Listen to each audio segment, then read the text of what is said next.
I remembered what it was because it was the stupidest thing and it went right out of my head. Hey, my name is Ivy and welcome to my channel, or welcome back if you are returning. I wanted to just quickly film a little bit of a favorites update video. I don't think I've ever actually filmed one of these kinds of videos before, like a monthly favorites type of video, and I have no intention of doing this every month because I think that that is preposterous.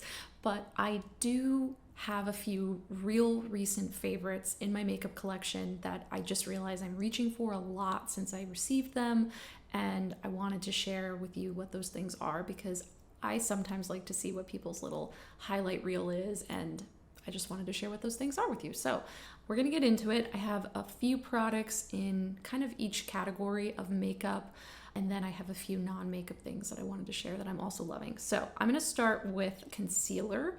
Now, this should probably come as no surprise to most of you. If you've been watching my videos, you'll see that I love this concealer and I've been using it quite a bit. This is the Prisme Libre Givenchy concealer. I said it right this time.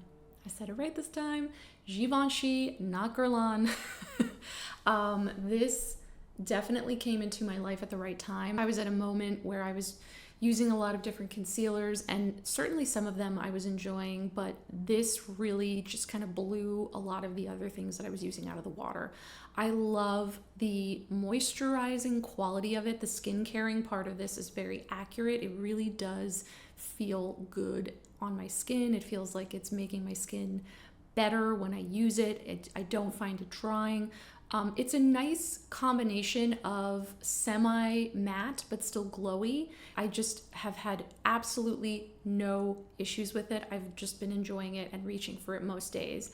I sometimes wear it more like a found sealer, so I'll use it in lieu of foundation. I'll do like a light kind of skin priming tint and then use this on top, and that works really well for me. Or I can use it as a straight concealer with a foundation. And I have the shade W110, which has been a really good match for my skin tone, if that's helpful for you. And yeah, I definitely will be repurchasing this the next time I am running out of it because I do love it and reach for it all the time. I think the hype is real. I'm into it. Maybe that makes me in my bougie aging lady era. So be it. So the next thing is they didn't make it into my make beauty review because I didn't have them at the time that I filmed that review, but just after that review came out, I ended up purchasing two of their, the dewy cheek tints. These are the Make Dewy Cheek Tint Sticks, whatever they're called.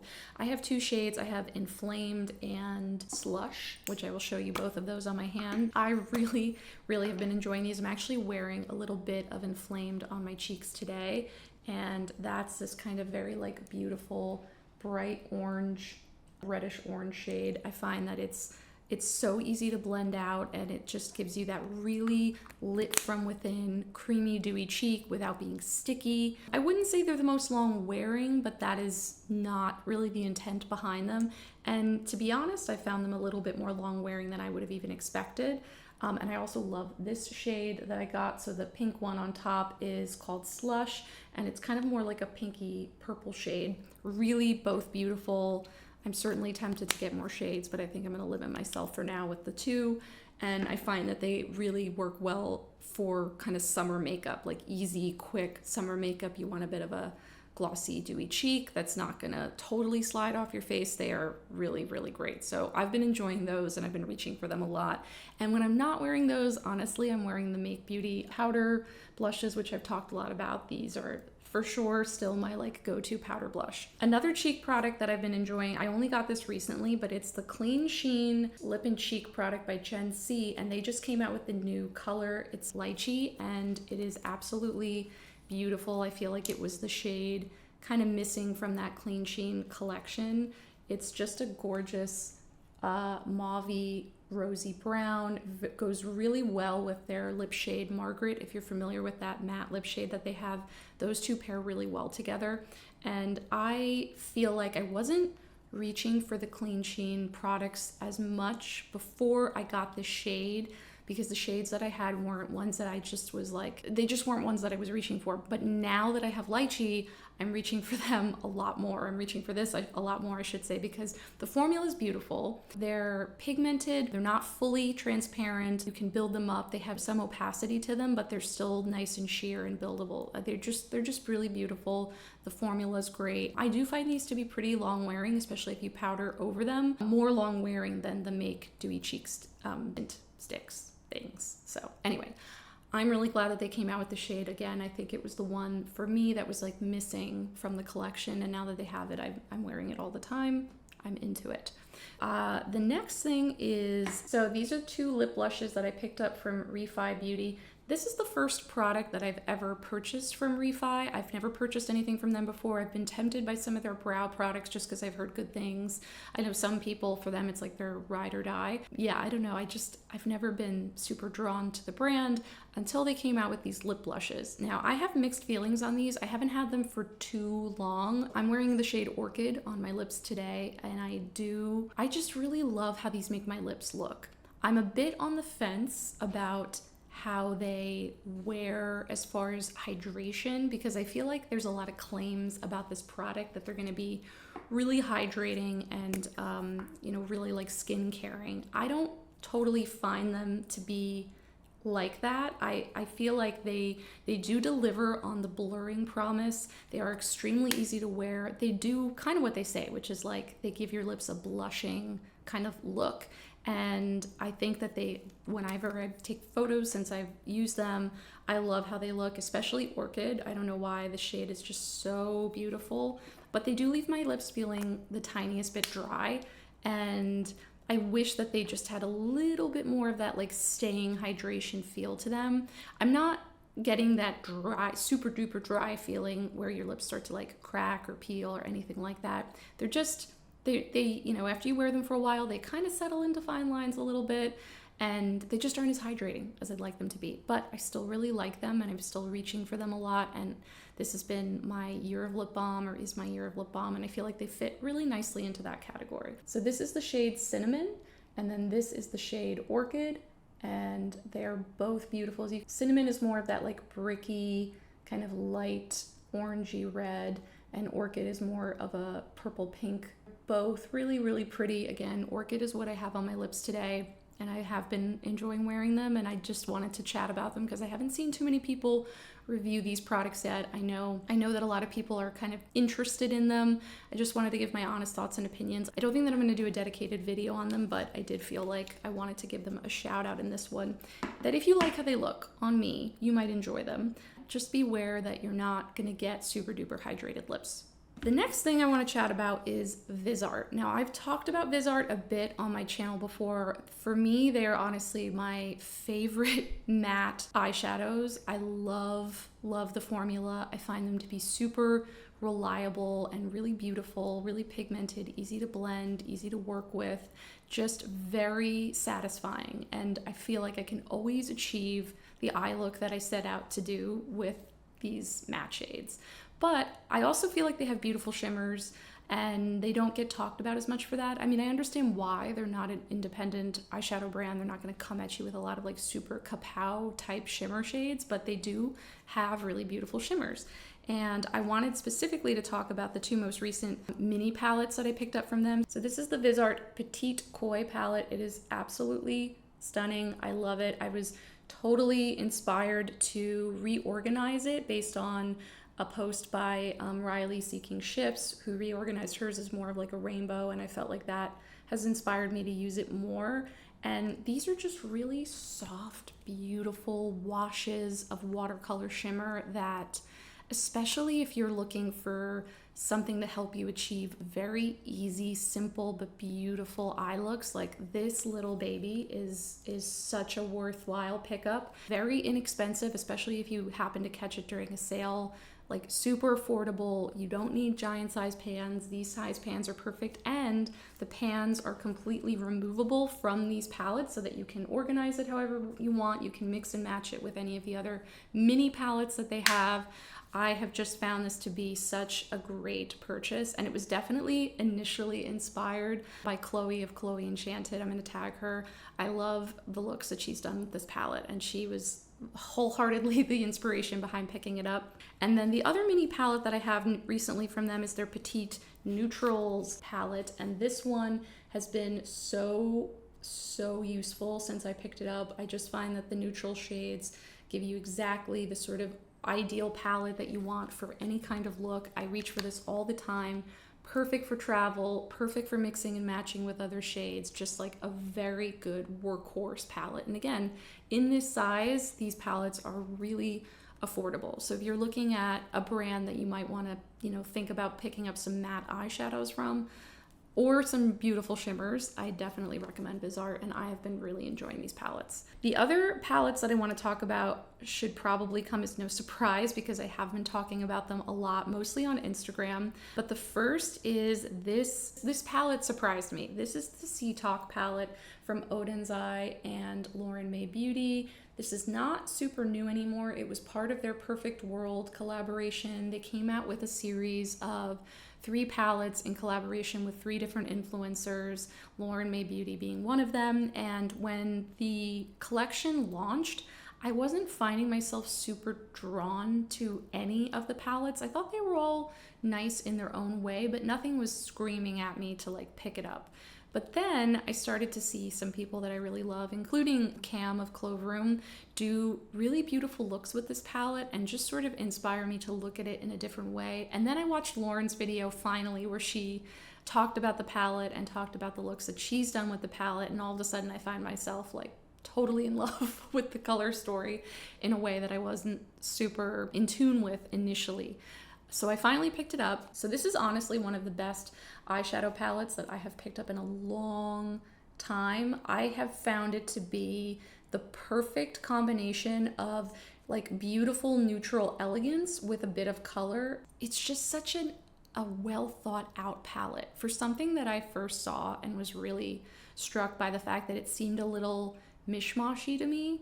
Once I actually started using it, I have been shocked at how beautifully these colors play together, how beautifully the textures play together, how many versatile looks you can do, how standout some of these shades are in my collection. Like in particular, I really love Electric Kelp. That's that neon yellow, absolutely beautiful. And I have been playing a lot more with navy blue than I ever have before, because pairing these shades in combination with the warm shades just gives you such beautiful depth of shadow, and you just are able to create such amazing and beautiful looks. So I have to say, I have to give props to Lauren and to Odin's Eye, because this has become such a standout palette in my collection. I truly love it. I treasure it. I'm so happy that I have it.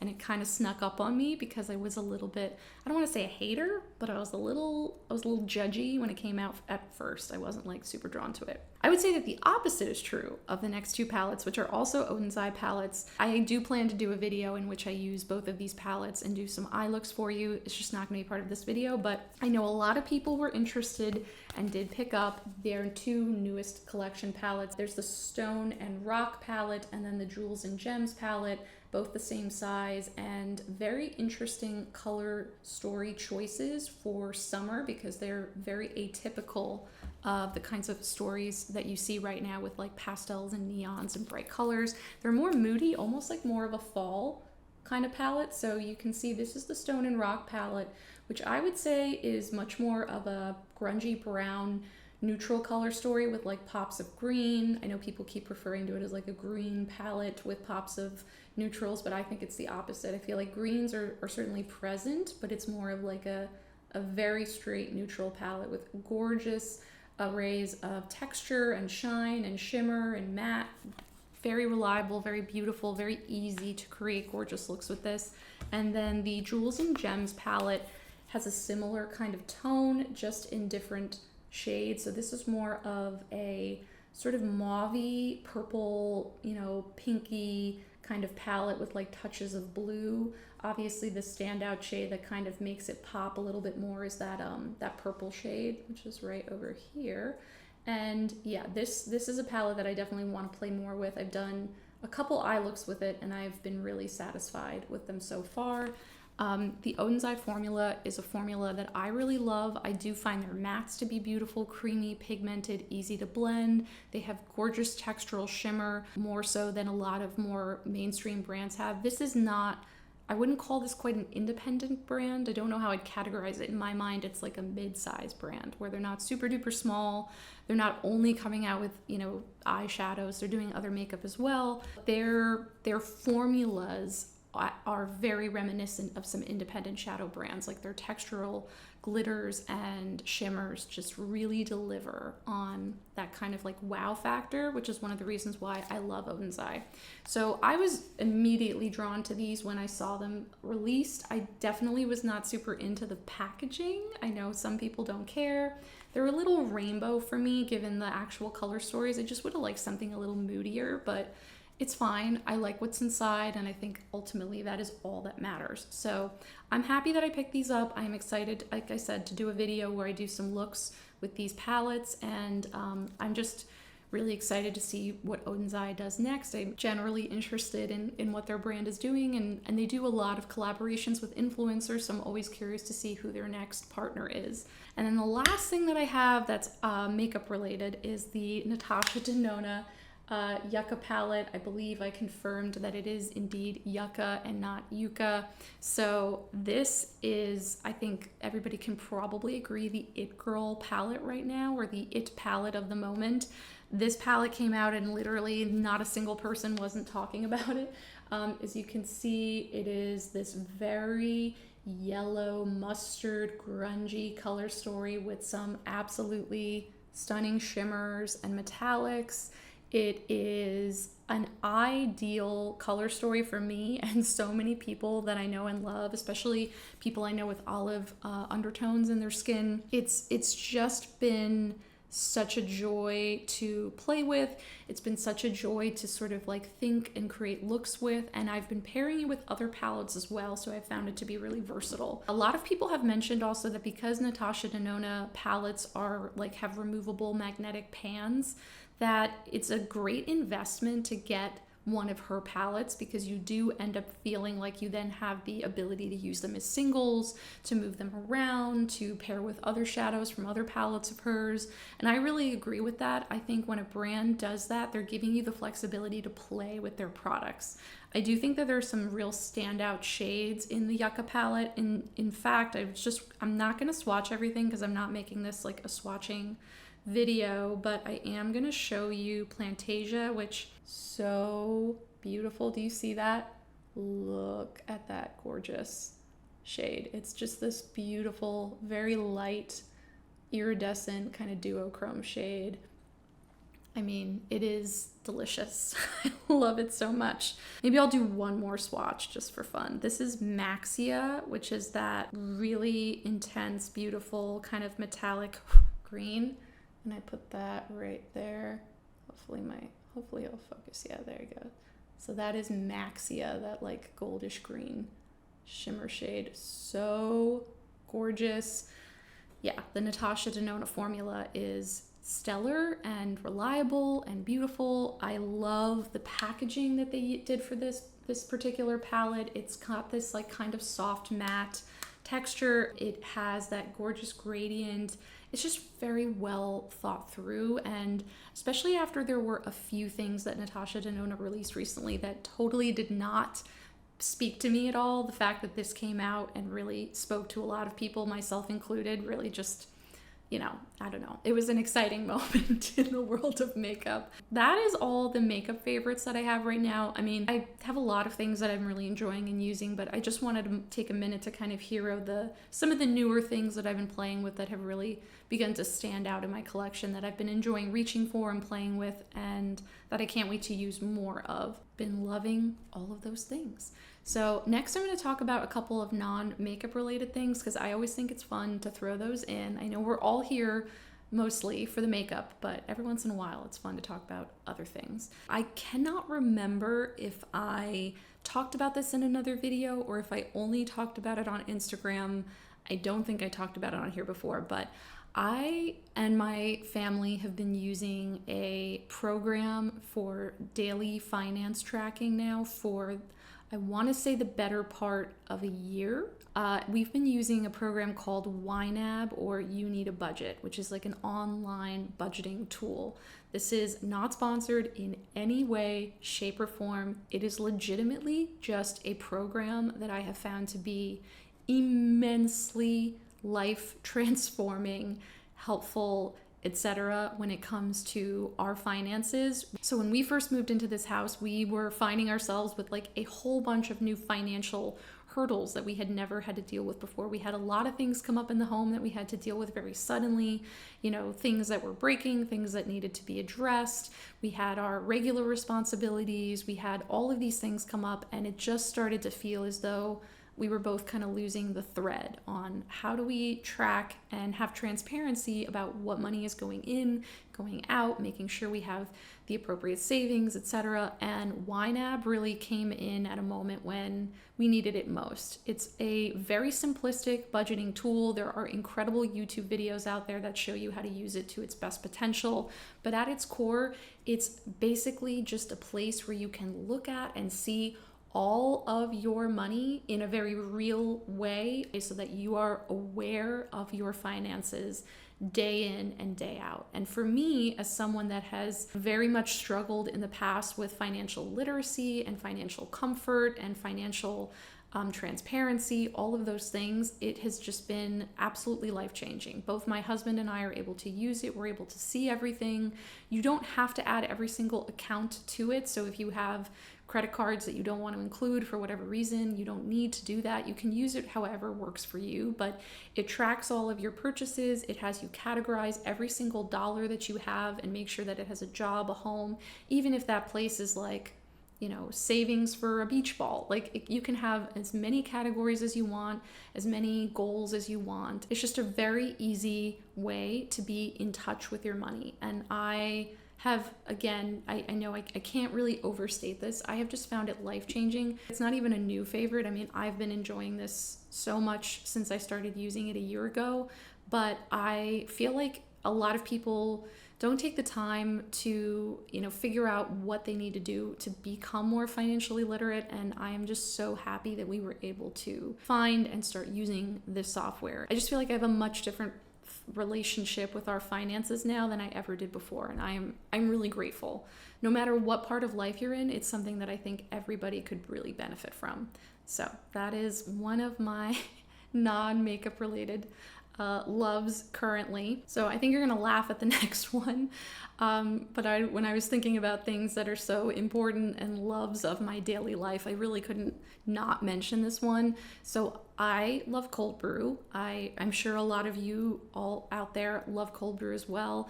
In the summer, it's what we want to drink. In the winter and the fall, we do hot coffee, but in the spring and the summer, really all I want is cold brew.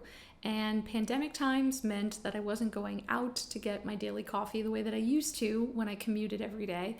And I wanted to start having cold brew at home. We were doing cold brew very simply before in our Chemex. It was not that difficult to do, but it was certainly a little more involved. And then since getting the OXO cold brew maker, it has become so much easier, and it's just something that I rely on so much every single day.